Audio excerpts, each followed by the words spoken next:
The sound came first, a ragged gasp echoing off the church's stone walls.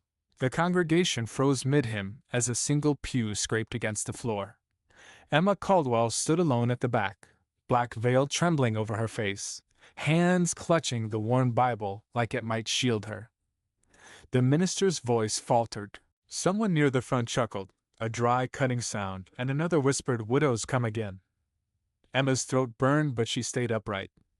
This was her third Sunday since her husband's burial, and the first time she walked past the stairs without turning back.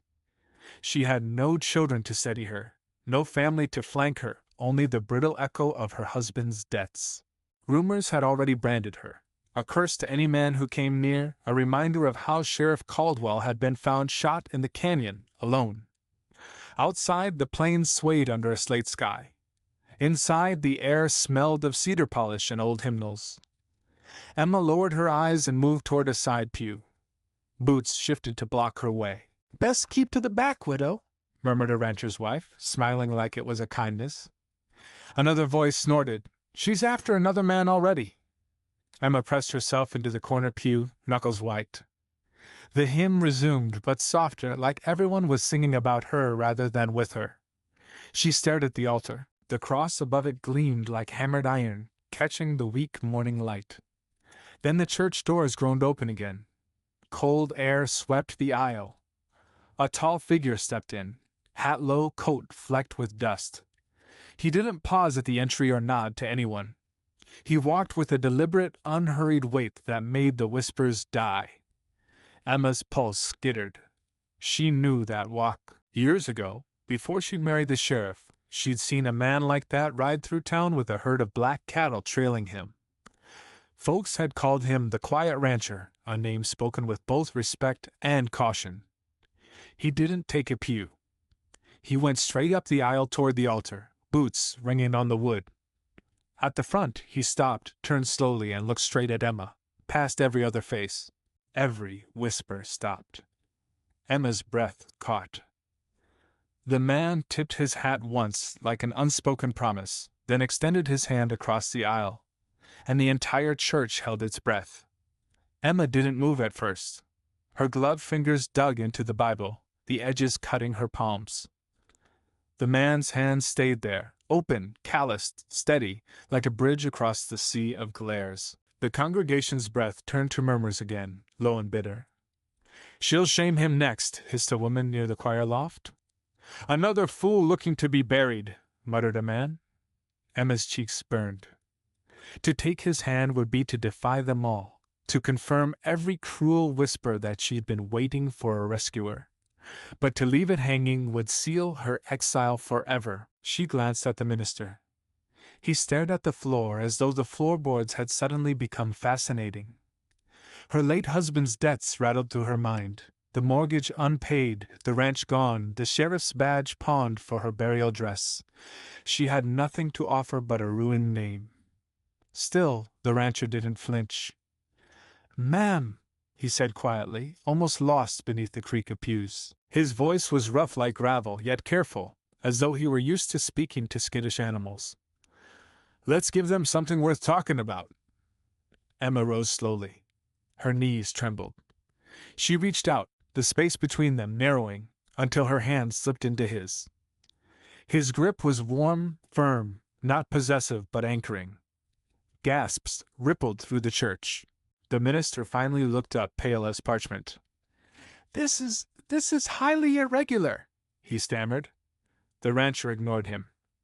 "Name's Eli Ward," he said, still holding Emma's hand. "And this woman's got more grit than any of you singing at her funeral before she's dead." A man near the back stood red-faced.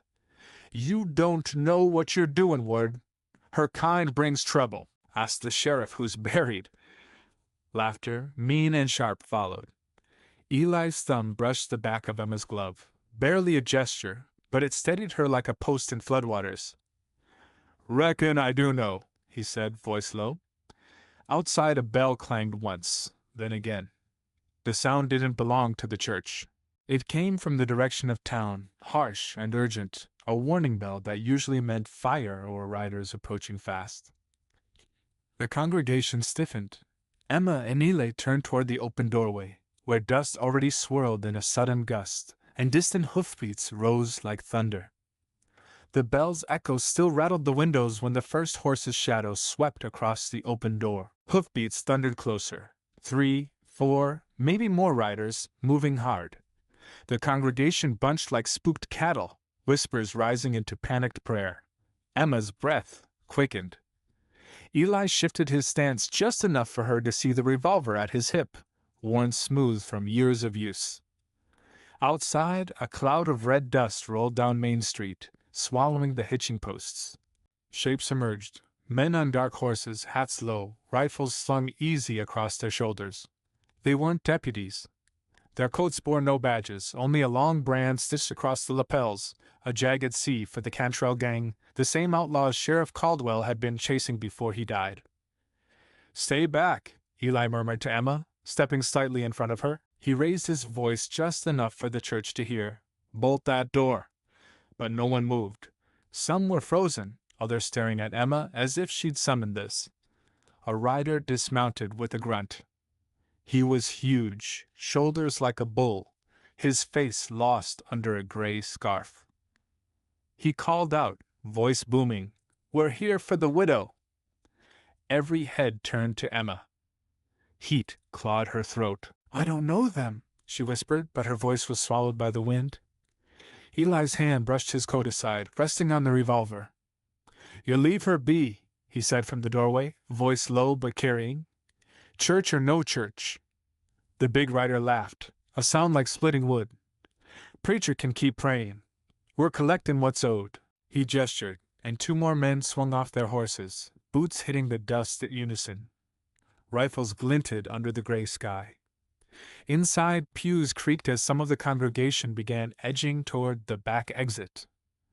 Others just stared, hungry for spectacle but terrified to be part of it.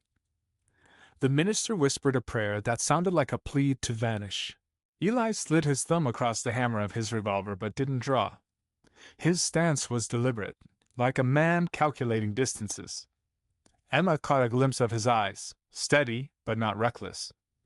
The big rider took 1 step closer. "You gonna make this a standoff, Ward? We can drag her out, or you can hand her over." Eli shifted his weight, just enough for the floorboards to groan, then said, "You'll have to come through me." Time slowed to a stretched silence. Even the bell outside stopped.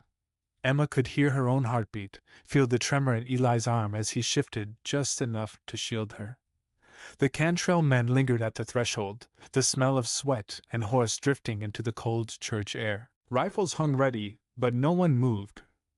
Eli leaned back a fraction, voice low enough only for her. "How deep were your husband's debts to them?" Emma's throat locked. She stared at the pew in front of her, its wood carved with initials of couples long gone. He was trying to stop them," she whispered. "He wouldn't take their money. That's why they killed him." Eli nodded once, like that answered something he'd been weighing. "Then this ain't a debt. It's revenge." The words felt heavier than the hymnals stacked along the walls.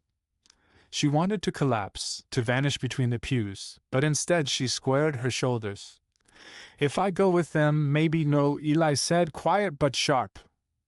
"They'll kill you slow to prove a point." His fingers brushed hers briefly, just the ghost of a touch, but it steadied her like a fence post. She caught a whiff of sagebrush and saddle leather on him, the scent of long rides and lonely nights. In that flicker, she saw something in his eyes, not pity, not possession, but a grim respect. Emma drew a trembling breath. "Why are you doing this?" she asked. "They're not your fight." Eli's gaze didn't leave the outlaws. "Because once I watched a woman stand alone while a town turned its back. Didn't sleep right for years after." A pause, soft, human in the middle of the storm. In the front pew, a child whimpered. Someone's rosary clinked against the floor. Outside, a horse snorted. Emma realized her hand was still in his. She squeezed once, almost imperceptibly. "Then let's not let them win." Eli's mouth tightened into something like a smile. "Hold your ground, ma'am." He took 1 slow step forward between her and the door. The Cantrell leader shifted his rifle higher, eyes narrowing. Last chance, Ward. Move aside. Eli's thumb rested on the hammer. You step in this church, he said evenly, and you'll find more than scripture waiting. The first shot cracked like a whip. Splinters burst from the doorframe as one of the Cantrell men fired high, testing Eli's nerve. Screams erupted inside. The minister ducked behind the pulpit. Eli didn't flinch. His revolver cleared leather and fired twice, so fast it sounded like a single clap of thunder. One outlaw spun back into the dust, rifle clattering. Back! Barked Eli, his voice cutting through the chaos. The two remaining riders hesitated, eyes flicking to their leader. Emma stood rigid behind him, fists clenched, heart hammering. She expected Eli to run, but he stepped forward instead, boots deliberate, revolver steady. The Cantrell leader snarled. You're making her death worse. Eli's voice stayed low. No, I'm ending it.